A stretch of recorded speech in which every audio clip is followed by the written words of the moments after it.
ఓం గంగణపతే నమ శ్రీమాత్రే నమ ఐం సరస్వత్యే నమ శివాయ గురువే నమ జయ గురు దత్తాత్రేయ నమ ఓం నమ భగవతే మేధా దక్షిణామూర్తి మహ్యం మేధాం ప్రజ్ఞం ప్రయచ్చ స్వాహ మాతృభ్యో పితృభ్యో ఋషిభ్యో గురుభ్యో నమో నమ జయ గురు దత్తాత్రేయ నమ ఓం గంగణపతే నమో నమ.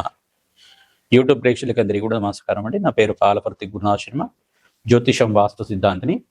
నేనంతా కూడా మీకు గోచారరీత్యా గ్రహాల యొక్క స్థితిగతి కలియిక వాటి యొక్క ప్రభావం అంతా కూడా మీకంతా కూడా చెప్పడానికి ఈ యొక్క కంటెంట్ బేస్ మీద చెప్తున్నాం. ఈ రోజంతా కూడా చూసుకుంటే పితృపక్షం అనేది అత్యంత పుణ్యప్రదంగా చెప్పడం జరుగుతుంది. భాద్రపద మాసంలో కృష్ణపక్షంలో అంతా కూడా పితృపక్షం అంటారు. దీన్నంతా కూడా ఈ యొక్క సెప్టెంబర్ 7వ తారీఖు తర్వాత మనకి పౌర్ణమి వెళ్ళిపోయిన తర్వాత నుంచి పాడ్యం అనేది స్టార్ట్ అవుతుంది. కృష్ణపక్షంలో పాడ్యం నుంచి అమావాస్య దాకా పితృపక్షంలో అంతా కూడా పితృకార్యాలంతా కూడా నిర్వహించుకోవడానికి అత్యంత శుభప్రదంగా ఉండడానికి అవకాశం ఉంటుంది. ఎవరైతే కనుక ఈ యొక్క పితృదేవతలంతా కూడా చూసుకుంటే వసురుద్ర ఆదిత్య స్వరూపం అని చెప్పేసి అంటారు.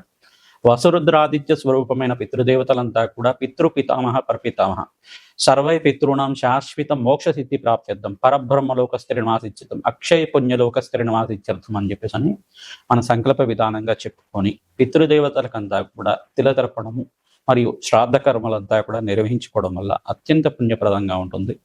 ఎవరి పితృదేవతలంతా కూడా గతించి ఉన్నారో పితృదేవతలంతా కూడా శాశ్వత మోక్ష సిద్ధి కలగాలని చెప్పి ప్రతి ఒక్క పితృపక్షంలో అంతా ప్రధానంగా చూసుకుంటే భాద్రపద మాసంలో వచ్చే పితృపక్షంలో అంతా కూడా ఈ యొక్క విశేషమైన తిథులంతా కూడా గుర్తుపెట్టుకోండి. తదియ, చౌతి, పంచమి, సప్తమి, అష్టమి, నవమి, దశమి, త్రయోదశి, చతుర్దశి మరియు అమావాస్య.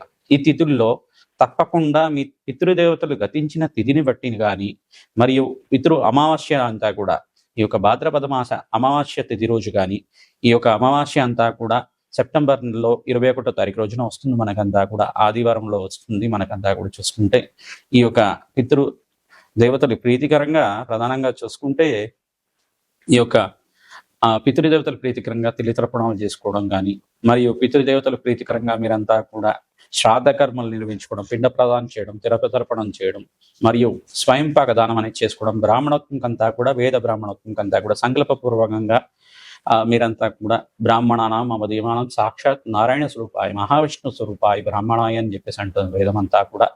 వేద స్వరూపంగా మహావిష్ణు స్వరూపంగా బ్రహ్మస్వరూపంగా ఈ యొక్క శివస్వరూపంగా బ్రాహ్మణంతా కూడా భావించి ఆ బ్రాహ్మణత్వకంతా కూడా మీరు స్వయంపాక దానం ఇచ్చుకోవడం, పితృదేవతలకు ప్రీతికరంగా మీరంతా కూడా శ్రాద్ధ కర్మలు చేసుకోవడం, తిలతర్పణాలు చేసుకోవడం, పుణ్య కార్యక్రమాలు, గోమాత సేవ చేసుకోవడం అత్యంత శుభప్రదంగా ఉంటుంది. పితృశాపాల నుంచి బయటపడడానికి ఆస్కారం ఉంటుంది. ప్రధానంగా పితృదోషము పితృశాపం అంతా కూడా మీకు పూర్వీకుల నుంచి సంక్రమించి ఉండొచ్చు. మీ జాతకంలో మీ యొక్క పూర్వజన్మ కర్మ సిద్ధాంతాన్ని బట్టి సంక్రమించి ఉండొచ్చు. ఈ యొక్క జాతక ప్రభావం నుంచి పితృదోషము పితృశాపం నుంచి బయటపడాలి అంటే కనుక ఈ పితృపక్షంలో కనుక మీరంతా కూడా మోక్ష నారాయణ బలి విధానం కానీ ఈ యొక్క శాస్త్ర కర్మలు కానీ చేసుకోవడం వల్ల అత్యంత శుభ ఫలితాలు పొందడానికి ఆస్కారం ఉంటుంది. ఈ యొక్క కొంతమంది ఏం చేస్తారంటే పుణ్యక్షేత్రాలంతా కూడా బ్రాహ్మణ సమారాధన చేస్తుంటారు, అన్నదానం చేస్తుంటారు. దేవాలయ ప్రాంగణంలో అన్నదానం చేయడం వల్ల పితృదేవతలకు ప్రీతికరంగా అన్నదానం చేయడం వల్ల అత్యంత శుభమైన ఫలితాలు, కోటి యజ్ఞాల ఫలితం కలుగుతుందన్నమాట. యజ్ఞాలు చేసుకున్న ఫలితం అంతా కూడా పితృదేవతలకి తిలితర్పణాలు చేయించడం వల్ల అత్యంత శుభప్రదంగా ఉంటుంది. మనకంతా కూడా చూసుకుంటే ఈ యొక్క పితృదోషం అనేది ఏ రకంగా వస్తుందంటే ప్రధానంగా లగ్న చక్రవశాత్తు ఈ యొక్క అష్టమ స్థానంలో కానీ నవమ స్థానంలో కానీ రాహు కానీ కేతు కానీ ఉంటే కనుక ఈ యొక్క పితృదోషం అని చెప్పేసి అంటారు. లగ్న చక్రవశాత్తు మరియు ఈ యొక్క చతుర్థ స్థానం అంటే నవమ స్థానం పితృస్థానం అని చెప్పేసి అంటారు. ప్రధానంగా అష్టమ స్థానం ఆయుస్థానం అని చెప్పేసి అంటారు. ఈ స్థానాల్లో కనుక రాహు కేతులు కానీ ఉండి మరియు ఇక నవమ స్థానంలో కనుక రాహు కానీ కేతు కానీ ఉంటే మరియు శనీశ్వరుడు ఒక వీక్షణ పరస్పర వీక్షణ అంతా కూడా సూర్య భగవానుడి మీద ఉంటే కనుక శనీశ్వరుడికి 3 దృష్టిలు ఉంటాయి అన్నమాట. త్రిపాద దృష్టి, సప్తమ దృష్టి, దశమ దృష్టి అనేది ఉంటుంది.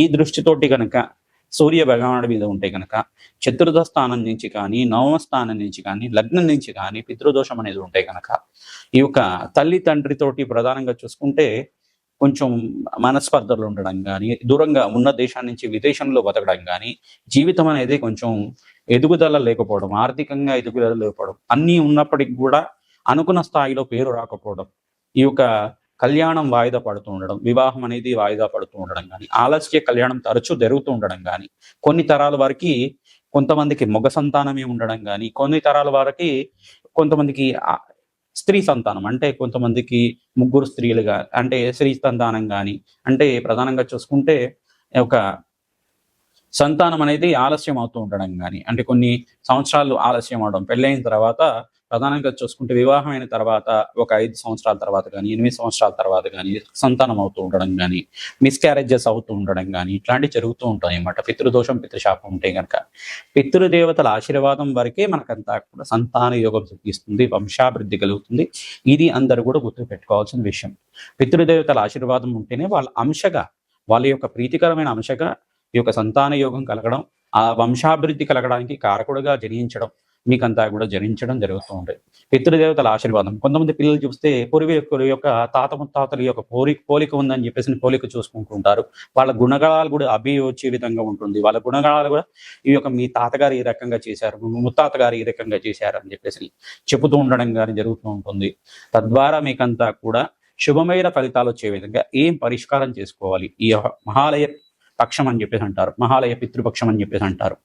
భాద్రపద మాసంలో వచ్చే కృష్ణపక్షంలో అంతా కూడా ఈ పితృపక్షము అని చెప్పేసి అనడం వల్ల ఈ పితృదోషం నుంచి బయటపడడానికి అత్యంత శుభమైన మంచి రోజులుగా చెప్పడం జరుగుతుంది. పితృపక్షంలో మీరంతా కూడా ప్రధానంగా చూసుకుంటే ఈ యొక్క పితృకార్యాలు నిర్వహించుకోవడం వల్ల అత్యంత శుభ ఫలితాలు పొందుతారు. మేషాది ద్వాదశ రాశుల వాళ్ళు ఏ కార్యక్రమాన్ని చేసుకోవడం వల్ల, ఎటువంటి పితృదానాలు చేసుకోవడం వల్ల అత్యంత శుభ ఫలితాలు పొందుతారు. వ్యాపారం అభివృద్ధి కావాలన్నా, మరియు వంశాభివృద్ధి కావాలన్నా, శీఘ్ర కళ్యాణ యోగం కావాలన్నా పితృపక్షంలో తప్పకుండా మీ యొక్క ఆ పితృదేవతలు గతించి ఉన్నవాళ్ళు తప్పకుండా మీరంతా ఇక్కడ తెలతర్పణాలు చేసుకోవడం, శ్రాద్ధకర్మలు ఆచరించుకోవడం, మరియు వసరుద్ర ఆదిత్య స్వరూపంగా ఉన్న పితృపితామహ ప్రపితామహ ఎవరైతే గతించి ఉన్నారో, గతించి ఉన్న పూర్వీకుల యొక్క సంబంధపానం అంటే బంధువులు ఎవరైతే గతించి ఉన్నారో వాళ్ళ పేర్ల మీద తర్పణాలు చేయడం, మీ పితృతిథి ఏదైతే ఉందో ఆ తిథి రోజున పితృదేవతలకు ప్రీతికరంగా ఈ యొక్క శ్రాద్ధకర్మలు నిర్వహించుకోవడం. అమావాస్య రోజునైతే కనుక ఎవరైతే గతించి ఉన్నారో, పుణ్యలోకాల్లో ఉన్నారో వాళ్ళకంతా కూడా స్వర్గరకంలో స్థిరమాసం ఉన్న పూర్వీకుల యొక్క పేర్లు చెప్పి వాళ్ళ యొక్క పేరు మీద అంతా కూడా తిలతర్పణాలు చేసుకోవడం, తద్వారా వంశాభివృద్ధి కలుగుతుంది. తద్వారా మీకు అంతా కూడా చతుర్దశి తిథి రోజునంతా కూడా కొంతమంది ఋషి తర్పణాలు అని చెప్పేసి చేస్తూ ఉంటారు. ఇవన్నీ కూడా ఉంటాయి అన్నమాట. తర్వాత తర్పణాలు అని చెప్పేసి అన్నప్పుడు మనకి ప్రధానంగా అగ్నిదేవుడికి ఈ యొక్క ఇద్దరు భార్యలు అని చెప్పేసి చెప్పడం జరుగుతుంది. స్వాహాదేవి, స్వదాదేవి అని చెప్పేసి.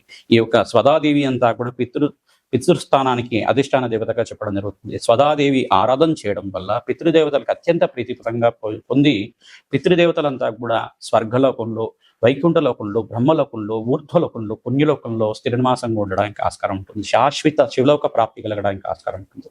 మోక్ష సిద్ధి కలగడానికి ఆస్కారం ఉంటుంది.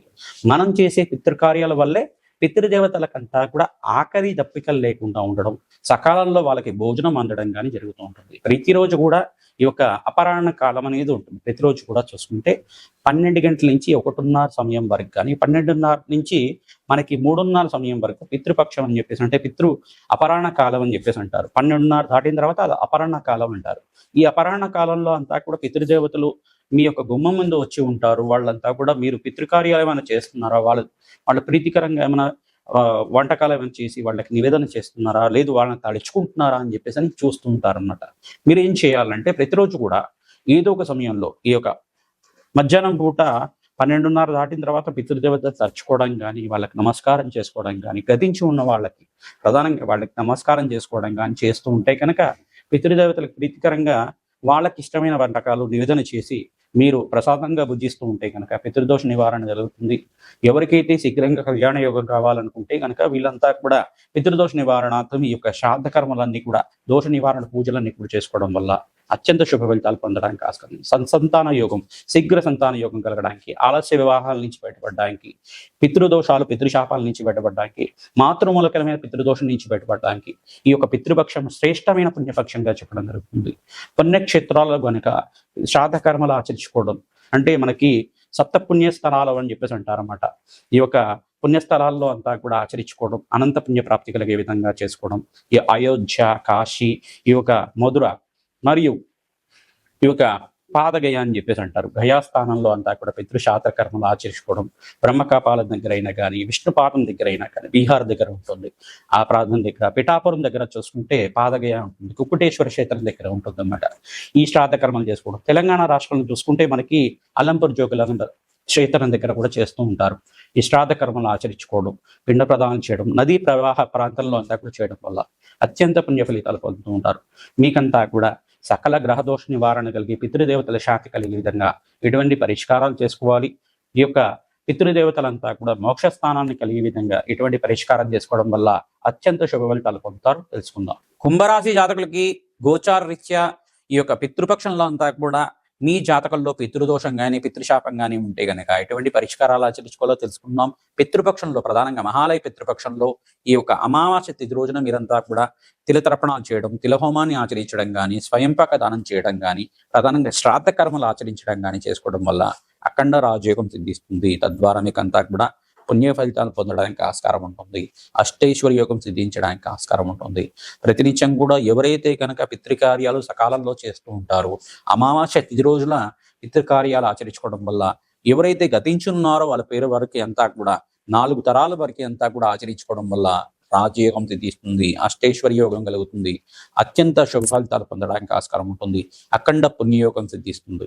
ప్రతినిత్యం కూడా స్వదాదేవికి ప్రీతికరంగా తిలతర్పణాలు ఆచరించడం, అమావాస్య తిథి రోజు కానీ, చతుర్దశి తిథి రోజును కానీ, అష్టమి నవమి తిథి రోజులు కానీ, దశమి తిథి రోజులు కానీ తప్పకుండా తిలతర్పణాలు ఆచరించడం అఖండ పుణ్యయోగం కలగడానికి ఆస్కారం ఉంటుంది. రాజయోగం సిద్ధిస్తుంది. ప్రధానంగా దుంపకూరలు పెడుతూ ఉండాలి. ప్రధానంగా చామగడ్డ కానీ, ఈ యొక్క కంద అనేది పెడుతూ ఉంటారు. ఈ యొక్క చామ ఆకు కూడా పెడుతూ ఉంటారు. ఈ యొక్క చామగడ్డ కానీ మరియు కంద అనేది పెట్టడం వల్ల, కూష్మాండ దానం చేయడం వల్ల, కాకరకాయని దానం చేయడం వల్ల అఖండ పుణ్యయోగం, ఈ వస్తువులు పెట్టడం వల్ల అఖండ పుణ్యయోగం కలగడానికి ఆస్కారం ఉంటుంది. రాజయోగం సిద్ధిస్తుంది. ఈ యొక్క అష్టైశ్వర్య యోగం కలగడానికి ఆస్కారం ఉంటుంది.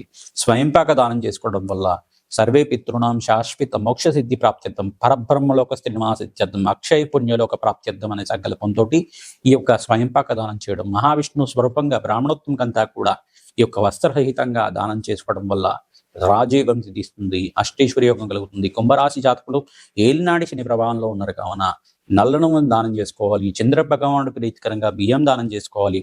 రాహుకు ప్రీతికరంగా మినువులు దానం చేసుకోవడం, ఇక్కడ సూర్య భగవానుడు ప్రీతికరంగా మీరంతా కూడా ఈ గోధుమ పెట్టి దానం చేసుకోవడం అఖండ పుణ్యయోగం కలుగుతుంది. శుక్రుడికి ప్రీతికరంగా మహాలక్ష్మీదేవి ఆరాధన అఖండ పుణ్య ఫలితం వస్తుంది.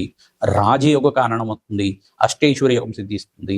ఈ పితృదోష నివారణార్థం మీరంతా కూడా ఈ యొక్క కార్యక్రమాన్ని ఆచరించుకోవడం వల్ల ఎవరి పితృదేవతలు అయితే గతించి ఉన్నారో, సబంధుకానం గతించి ఉన్న పితృదేవతలకు ప్రీతికరంగా, బంధువుల ప్రీతికరంగా మీరంతా కూడా తిలతర్పణాలు, తిలహోమం ఆచరించుకోవడం వల్ల, అన్నదానం చేయడం వల్ల రాజయోగం కలుగుతుంది. గోమాత సేవ చేయడం వల్ల, పచ్చిక తెలకపిడ్డి గ్రాసం పెట్టడం కానీ, దోసకాయని పెట్టడం కానీ చేస్తూ ఉండడం వల్ల అష్టైశ్వర్య యోగం సిద్ధిస్తుంది. శ్రీమాత్రే నమః.